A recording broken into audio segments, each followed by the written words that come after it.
দর্শক, আমাদের সর্বশেষ পাতাটি, তার নাম হচ্ছে ওয়াইড অ্যাঙ্গেল, যেটা কিনা আমরা মূলত বড় বিভিন্ন ছবির মাধ্যমে নানান গল্প তুলে আনি। তো রাজবাড়ির যে দৌলতিয়া ঘাটের মর্মান্তিক দুর্ঘটনা, সেখানে আজকের ওয়াইড অ্যাঙ্গেল মূলত সেই ছবি নিয়ে। স্টুডিওতে আমার সঙ্গে আছেন আমাদের ফটো চিফ মাহমুদজামান অভি। তার কাছ থেকে আমরা তার নিজেরও একটা খুবই ব্যক্তিগত ট্র্যাজেডি, সেখানে তার একজন খুব ঘনিষ্ঠ মানুষ সেই গাড়িতে ছিলেন। কালকের ঘটনাটা আসলে খুব মর্মান্তিক। এটাকে বলতে গেলে গত কয়েক মাস বা ধরি আমরা জুলাইয়ের পরে একটা বড়সড় ঘটনাই। গতকালকের ঘটনাটা যখন হয় বিকেলে, ঘটনাটা পাওয়ার সাথে সাথে আমরা অফিসিয়ালভাবে স্টেপ নেওয়া হয় যে আমরা কীভাবে কী করব। কারণ এই ধরনের ঘটনায় সবার আগে আমরা চেষ্টা করি রিপোর্টার বা ফটোগ্রাফার স্পটে যাওয়ার জন্য। সো আমরা প্ল্যান করি এবং কালকে যে যে প্ল্যানটা করি সেই প্ল্যানটা এক্সিকিউট করতে আমাদের খুব সময় লাগে। তার কারণ একটা বড় কারণ ছিল, কালকে আবহাওয়ার অবস্থা খুবই বাজে ছিল। একধারে বৃষ্টি, ঝড়, ওদিকেও, এবং খুব কাছের জায়গা ছিল না। ঢাকা থেকে যেতে 3-4 ঘন্টা বা 2-3 ঘন্টার একটা বড় ডিস্টেন্স। দুইটা জায়গা, দুইটা রুট আছে, দুইটা রুটেই হলো সময়টা বেশি লাগে।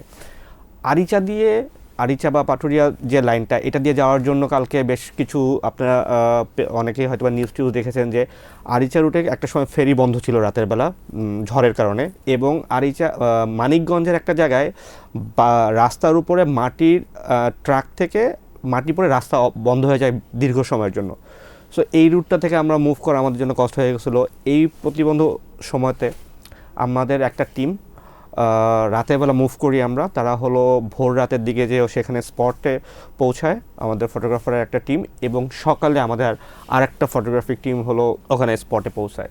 স্পটে পৌঁছানোর পর যেটা হয় যে এই ধরনের সিচুয়েশনে আমরা যেভাবে দেখি as a photographer, as a reporter, as a cinematographer যারা থাকে, তারা যেভাবে দেখে এটা সাধারণভাবে সবাই দেখে না। আমরা পত্রিকায় যে ছবিগুলো দেখি, সেই ছবিগুলো তুলতে যে জিনিসগুলো আমাদের ফেস করতে হয়, তার মধ্যে একটা হলো মর্মান্তিক জিনিসটা যে সে বডিগুলো, ডেড বডিগুলো বা সিচুয়েশনগুলো এমন যে সেটা দেখতে, ছবি তুলতেও আমাদের অনেক সময় নিজেদেরও হাত কাঁপে। তো আমাদের যে ফটোগ্রাফার ছিল মাহমুদুর রহমান, ডাক নেম আমরা তাকে থাকি লিমু ভাইয়ের আমাকে যখন পৌঁছায়, সে আমাকে রাত 4টার সময় টেক্সট করে যে ভাইয়া আমরা কিছু সময়ের মধ্যে পৌঁছায় যাব। এবং সে আমাকে যখন রাতেই ছবি পাঠানো শুরু করে, আমি চেষ্টা করি অ্যাজ সুন অ্যাজ পসিবল যে আমাদের টাইমস অফ বাংলাদেশের অনলাইনে ছবিগুলো প্রকাশ করার। এবং আমরা প্রত্যেক ঘন্টায় ঘন্টায় চেষ্টা করছিলাম যে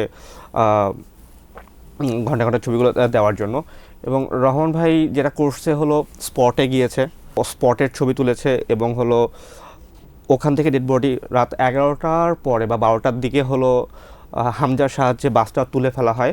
তো যার কারণে হলো ওই ঘটনাটা হয়তো আমরা পাইনি, ওই ছবিটা আমরা পাইনি। বাট তারপরে যে ধাপগুলো ছিল যে ডেড বডিগুলো হস্তান্তর করা হয় পরিবারের কাছে, হাসপাতালে নিয়ে রাখা হয়, আমরা চেষ্টা করেছি ওয়াইড অ্যাঙ্গেল পেজটাতে এভরিথিং, পুরো ঘটনাটাকে খুব অল্প ছবির মাধ্যমে, স্টোরির মাধ্যমে তুলে ধরা, যে শ্রোতারা বা যারা পড়বে, রিডাররা যারা যখন ওয়াইড অ্যাঙ্গেলটা দেখবে, যে এক চোখে এক পলকে যেন সে বুঝতে পারে যে ঘটনাটা কত মর্মান্তিক ছিল, মানুষজন এখানে কি ফেস করছে, এবং সব কিছুই যেন একবারে একটা গল্পটাতে কোনো কিছু পড়তে না হয়। কারণ আমরা জানি যে picture can told 1,000 words. So সেই ছবি দেখেই সে যেন পুরো গল্পটা বুঝতে পারে, সেটাই আমরা চেষ্টা করেছি। এবং এখানে এই দুর্ঘটনায় আপনার পরিচিত একজন, এই দুর্ঘটনায় আমার খুব কাছের এক ছোট ভাই ছিল।